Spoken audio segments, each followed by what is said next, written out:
Hindi mo pa nga sinasabing gusto mo ko. Importante ba yun? Siyempre, oo naman. Okay ba mabuhay ka sa mundo at wala man lang nagkagusto sa'yo? Ayan ka na naman, sa tuwing pinag-uusapan natin to, umalis ka. Lagi kong sasabi sa'yo, gusto kita. Masama ba Gusto kung... kita.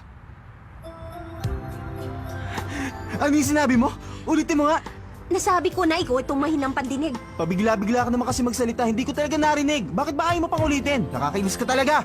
Ayoko nga. Kasalanan ko ba kung hindi mo narinig? Basta hindi ko ulitin. Hindi ko nga narinig, sige na, sabihin mo na. Hindi na. Sanchay!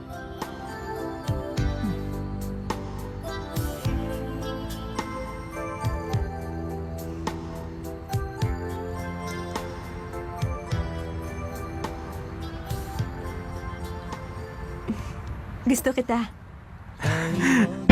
For me